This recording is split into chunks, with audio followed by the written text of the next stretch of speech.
Juan capítulo 2, verso 13. Vamos a estar leyendo una porción de la Escritura, ¿verdad? En el libro de Juan. Juan 2:13. Y leemos con la bendición del Padre, del Hijo y del Espíritu Santo. Estaba cerca la Pascua de los judíos y subió Jesús a Jerusalén y halló en el templo a los que vendían bueyes, ovejas y palomas, y a los cambistas allí sentados, y haciendo un azote de cuerdas, echó fuera del templo a todos, y las ovejas y los bueyes, y esparció las monedas de los cambistas, y volcó las mesas, y dijo a los que vendían palomas: quitad de aquí esto, y no hagáis de la casa de mi Padre casa de mercado. Entonces se acordaron sus discípulos que está escrito: el celo de tu casa me consume. Dios y Padre que estás en los cielos, te bendecimos y te alabamos, damos la honra y la gloria a ti. Tú eres nuestro Dios. Padre, habla nuestras vidas, Señor, en Cristo Jesús nuestro Rey. Amén y amén. Gloria a Jesús. Aleluya.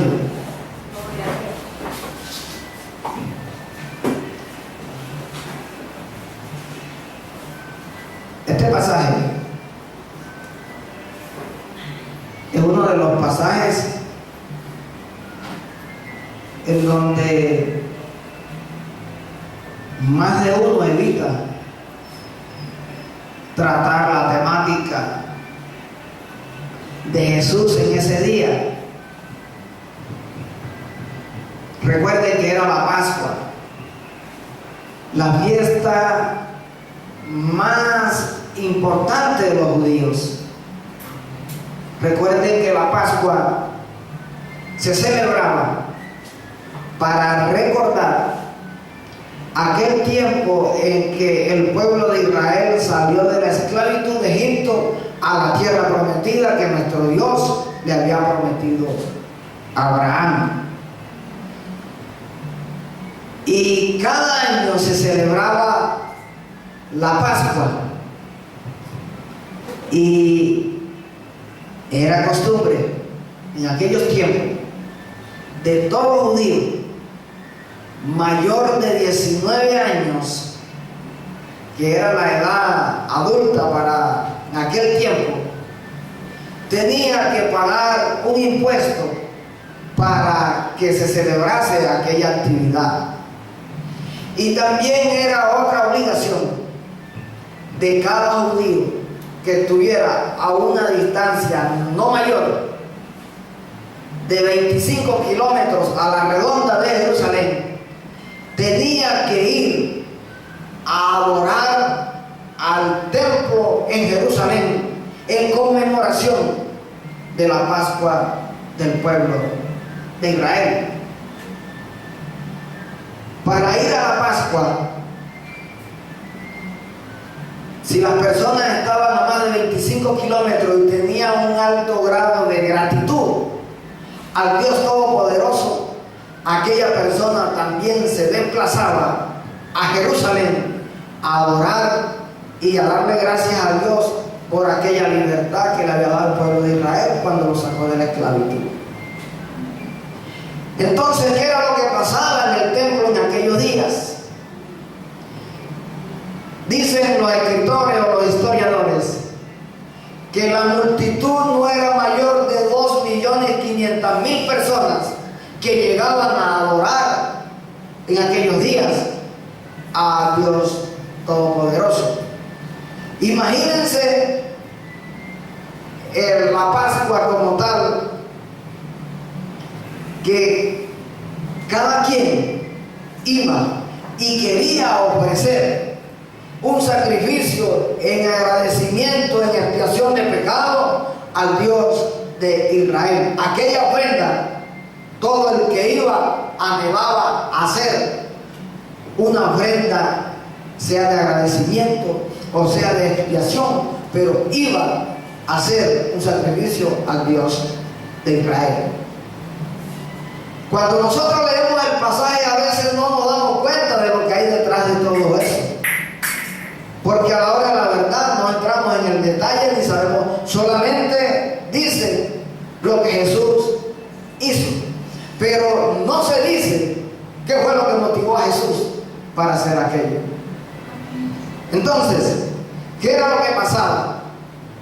Para la gente que venían de afuera, que traían un dinero y que los judíos, los religiosos o los fariseos o los escribas, que eran los que dirigían todas aquellas actividades junto con los saduceos, la moneda que llegaba a Jerusalén de las personas que venían de afuera con moneda extranjera, para ellos les estaba prohibido que tenían que comprar la ofrenda, sea de la oveja, del cordero o de la paloma que iba a hacer el sacrificio. Les estaba prohibido que con esa moneda, que no era la de Jerusalén, no podían comprar. Entonces tenían que ir a uno de los cambistas. Los cambistas eran las personas que cambiaban moneda extranjera por la moneda local. Hasta ahí todo va bien. El asunto no era el cambio. Había muchas cosas que eran las que no estaban bien. Y como el pueblo se va acostumbrando a la rutina y se levanta en medio de una costumbre para los jóvenes, si ven una iglesia torcida, ellos crecen torcidos. Así pasaba en Jerusalén. Los jóvenes, las personas iban creciendo, se iban amoldando a una costumbre que estaba salida de los contextos de Dios. Entonces, ¿qué pasó con aquello? Los cambistas llegaban y estaban allí. Y si alguien venía a cambiar moneda extranjera por la local, el mero hecho de cambiar, para que me entiendan mejor, para no entrar en detalle, era medio día de salario mínimo por el favor de cambiar. Es decir, aquí en Colombia el salario está en 20 y pico mil de pesos. Para hacerle el cambio a una persona, por lo mínimo que le quitaban por aquel cambio, era medio salario mínimo. Estaríamos hablando de 10,000 pesos, 10,000 y pico. Si la persona que iba a hacer el cambio, la cuantía era tal y tenían que devolverle cierta cantidad de dinero, entonces también por el devolverle le cobraban medio salario más. Es decir, que en el mero cambio de moneda mínimo era un día de salario que le quitaban a la persona, independientemente de cuál fuera la cuantía. Por lo menos agarraban medio día de salario.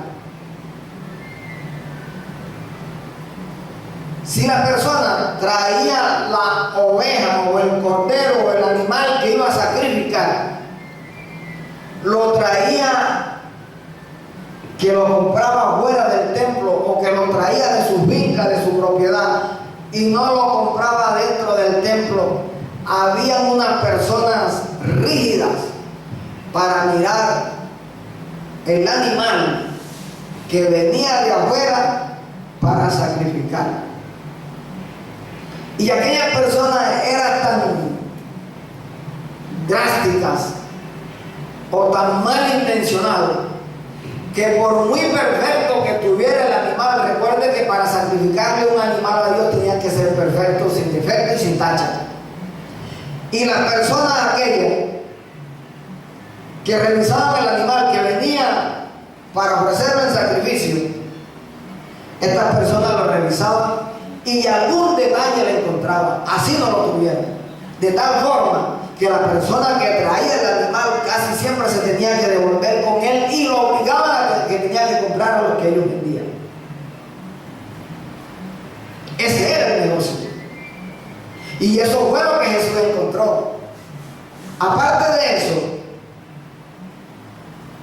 habían varios atrios en el templo: el atrio de los gentiles, el atrio de los judíos, el atrio de las mujeres, el atrio de los sacerdotes. Y en donde Jesús entró fue al atrio de los gentiles. Pero aunque eran gentiles, había gente drástica de los judíos que eran los que supervisaban el sacrificio y que iban a supervisar todo lo que se iba a hacer. A Jesús, ¿qué fue lo que le incomodó? Al ver el bullicio, el escándalo, el bramido,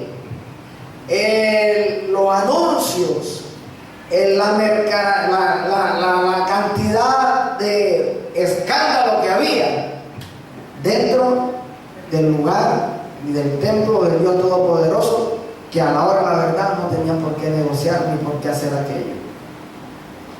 Dice la Escritura que Jesús hizo un azote. ¿Y para qué lo hizo? Para azotar. Amén. Si hoy alguien se para en una iglesia y le dice a alguien, al líder o al pastor, que lo que están haciendo los movimientos no son de Dios y lo que están haciendo no es de Dios, lo tildan de religioso.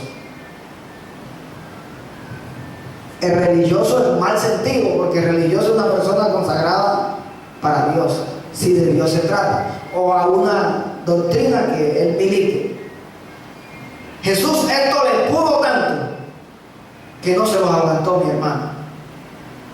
Sacó el azote y empezó a dar azote, le abrió la puerta a los animales y los echó, y a los cambistas les volteó la mesa donde tenían el dinero. Usted lo lee hoy y dice, muy bien, Jesús, me parece bien. Pero si lo miramos desde otro lado de aquel día, ¿qué le dirían al Señor?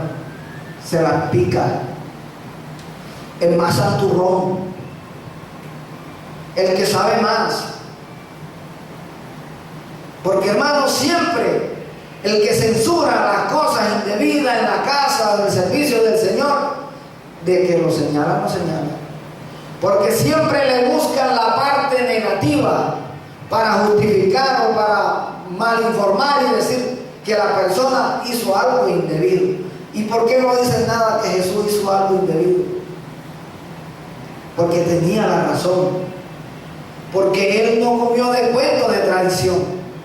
Porque él vio que la casa de su padre, que era casa de oración, estaba siendo abusada para hacer cosas indebidas, para enriquecerse a otro, para aprovecharse de la necesidad de los demás, de aquellos que llevaban un corazón en agradecimiento a Dios para hacer un sacrificio. Jesús estaba censurando la manera como los líderes se estaban aprovechando del pueblo de Dios. Eso lo sacó al Señor de toda la casilla. Hermanos, voy a tratar temas así muy por encimita. Lo que Jesús le molestó era que el templo de Dios se estaba profanando. ¿Y quiénes lo profanaban? Los mismos que se decían ser seguidores de Dios, los mismos que amaban a Dios, los sacerdotes, los sumos sacerdotes, los levitas, los fariseos, los escribas, todos ellos permitieron que todo esto aconteciera por amor al dinero, hermano. Y uno nunca puede hacer mezclas en los caminos del Señor. El dinero va por un lado y la vivencia y la santidad y la pureza para nuestro Dios va por el otro. Nunca se puede conjugar beneficio, evangelio, evangelio, beneficio. Porque si algo está llevando al evangelio a una situación de decadencia y de burla hoy día, se llama el oportunismo de muchos líderes que usan el evangelio para enriquecerse ellos. Eso estaba pasando en los tiempos que Jesús hizo eso. Ustedes se darán cuenta que la mayoría de líderes lo primero que dicen es: compremos un carro bueno para el Señor, pero no le hacen un favor a ninguno de la congregación de llevar a los hermanos al principio.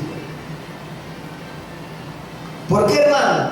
Porque prevalece la avaricia, el deseo del corazón, antes que el beneficio a la obra de Dios. Y uno, hermano, aunque Dios no lo tiene al lado, Dios en todo te está viendo la intención, con qué intención estás haciendo la acción. Porque a Él sí que no lo podemos engañar. Y de allí es, hermano mío, que como tú hagas las cosas para Dios, así serás recompensado. Entonces, ¿qué era lo que Jesús estaba molesto? Porque el templo se había profanado, llevando y haciendo cosas que no tenían por qué hacerlas. Otra de las causas con la profanación del templo era la irreverencia que había dentro del templo del Señor. Y eso sí que se ve a pleno hoy día, hermano. El predicador está predicando, los hermanos están hablando, el uno está haciendo una cosa, el otro está haciendo otra cosa, se distraen con todo, menos le prestan atención a la palabra de Dios. Porque para ellos no tiene importancia el ser edificado en la palabra de Dios. Pero el que es de Dios, hermano, presta atención, porque Dios me va a edificar y me va a enseñar cómo tengo que comportarme. La irreverencia hoy se pasea, cabalga por la mayoría de las iglesias. ¿Por qué? Porque no hay celo de la obra de Dios. Los líderes han entrado en que con tal que tengan dinero, facilidades y comodidades, aviones de privados y todas estas cosas, lo demás no cuenta. Entonces, para ellos su Dios son los beneficios que obtienen por predicar, mas no tienen celo por aquel a que ellos predican. Y esto nunca lo puede mezclar uno, siempre tienen que ir por separado. Tampoco se tiene en cuenta la santidad a Dios. Y el Señor dijo: sé santo porque yo soy santo, y santo es apartado de todo mal. Hoy de eso no se predica, porque a los hermanos y a las personas que no están casi convertidas, sino que les gusta que le prediquen bendición y prosperidad, como les habla de santidad, se van. Entonces le dejan de entrar dinero, porque ellos no están interesados en que la persona se salve, sino en que traiga dinero. Pero nosotros tenemos que predicar el evangelio como es. Sin santidad, dice las escrituras, que nadie verá al Señor. Entonces, si usted sigue torcido, y si yo me tuerzo, entonces pues va a tener problemas con el Señor, porque sin santidad nadie ve al Señor. Y aquí no estamos hablando de que yo la quiero pasar sabroso en esta tierra, no estamos hablando de comodidades terrenales, aquí estamos hablando de salvación y vida eterna. Porque como no se habla de vida eterna, porque ya muchos pueblos de Dios no creen en el infierno, ni creen que se van a perder, entonces a ellos les da lo mismo. Hoy se ha hecho una mezcla en el evangelio, que la gente no sabe si Cristo viene, si existe la salvación, si no viene. Algunos dicen que ya vino, y otros dicen que Cristo no va a venir. Entonces, ¿dónde están parados? Y esa es la condición de la iglesia de hoy en día.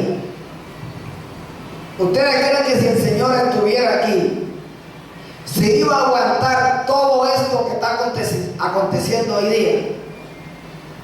Pero Él está viendo. Lo que la mayoría de creyentes, pastores, evangelistas, misioneros no saben, es que dentro de la libertad que Dios nos ha dado, un día tenemos que pasar por el filtro de Él y tenemos que darle cuenta a Dios. Nosotros no nos podemos olvidar de que un día nos van a llamar a cuenta, y por tus acciones Dios te justificará, o por tus acciones o por mis acciones, así el Señor tendrá que actuar a favor o en contra de nosotros. Jesús ya lo dejó claro y dijo: la palabra que yo os he predicado, en aquel día, ella os juzgará. O sea que ya el Señor hizo todo. Y nosotros la conocemos porque no está escondida, está aquí escrita. Ahora es un problema suyo y mío si no la leemos. Porque la gente para leer Biblia, hermano, eso le cuesta. Y hoy hay tanta facilidad para escuchar las escrituras. La Biblia hoy la tienen grabada para escucharla. Usted se puede comprar una grabadorita de esa con una memoria, la pasa a la memoria y todo el día se pasa escuchando las escrituras. Pero para eso no hay tiempo. Porque falta el amor, el deseo de aprender de la palabra de Dios. Entonces lo que se está perdiendo, de lo que se ha perdido hoy día en la iglesia, la reverencia se ha ido, la santidad ya no se anuncia tampoco. Gloria a Jesús.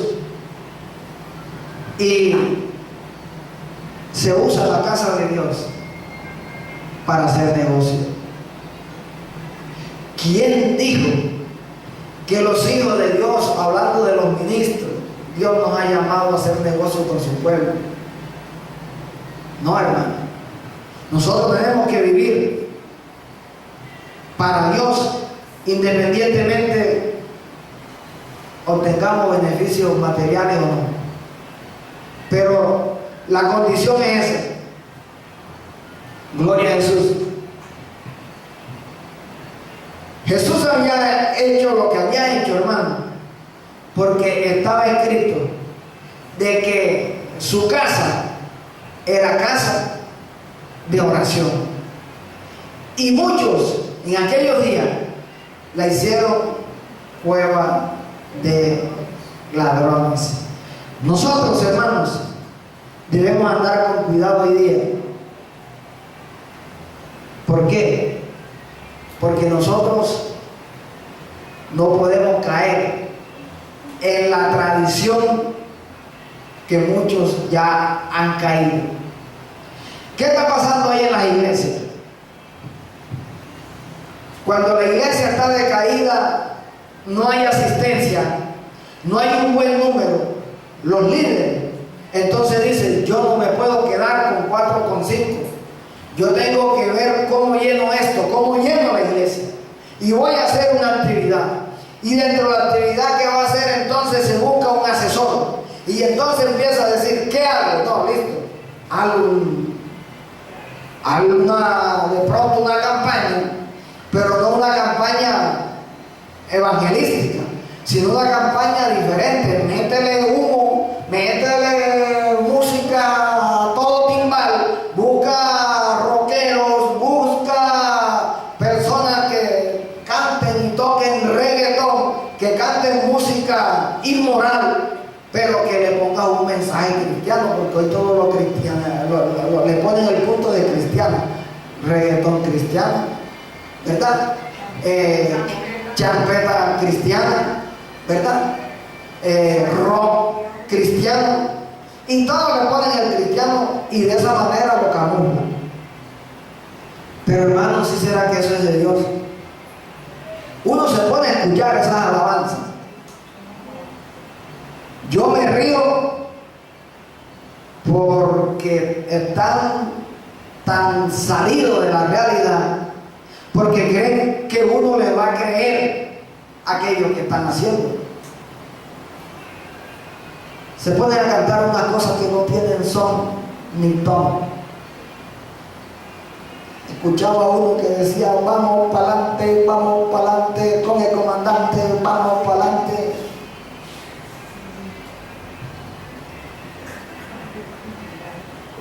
Eso da ganas de llorar.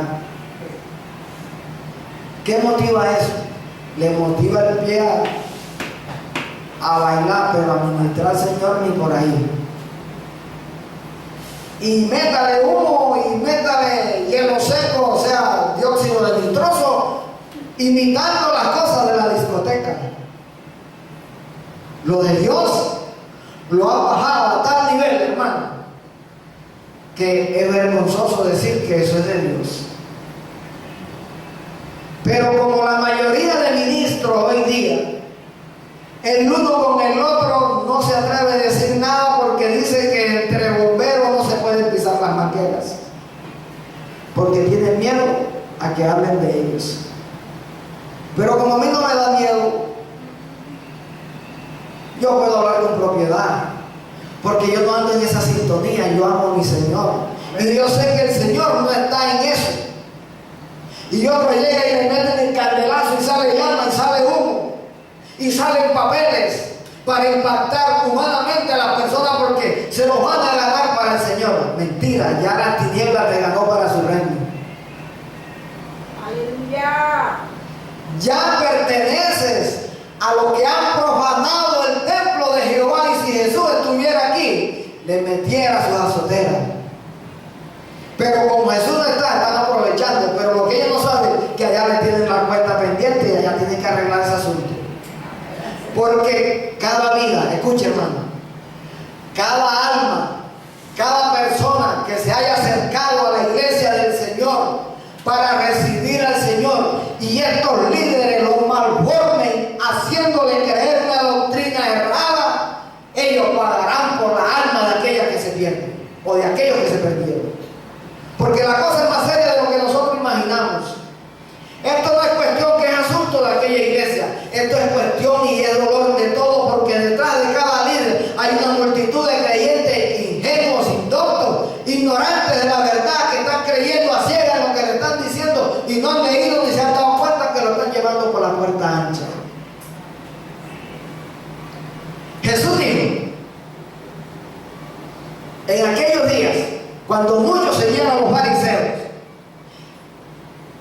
le dijo a uno de sus discípulos, dejadlos, son ciegos, guías de ciegos.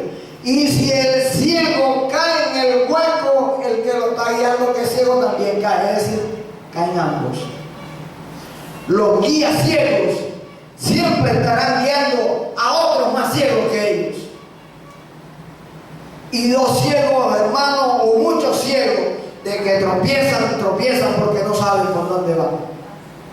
Pero nosotros que conocemos la verdad, podemos decir que andan mal.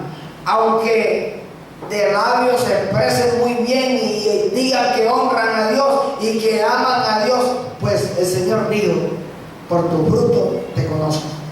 No por lo que me digas. Y de eso hay infinidades de creyentes hoy día. Ah, no, es que yo amo a mi Señor. Ah, no, es que yo vivo para mi Señor. Ay, que hermanos, que supiera lo que yo amo al Señor. Muéstralo, no lo digas.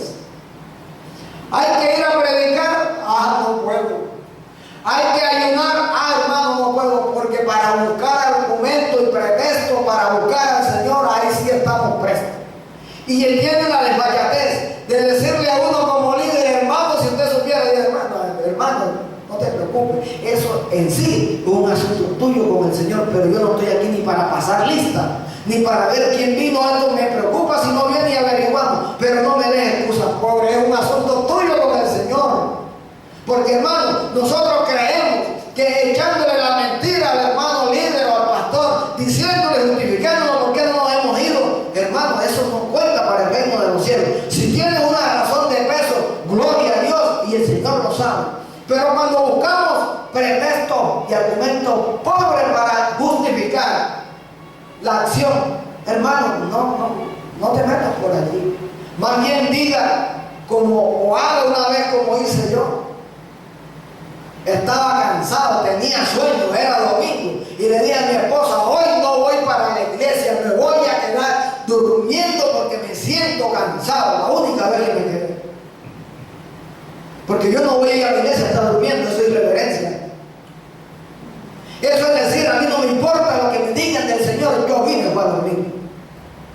Y hay hermanos que apenas empieza la prédica, la chapa le queda al aire libre, dormir.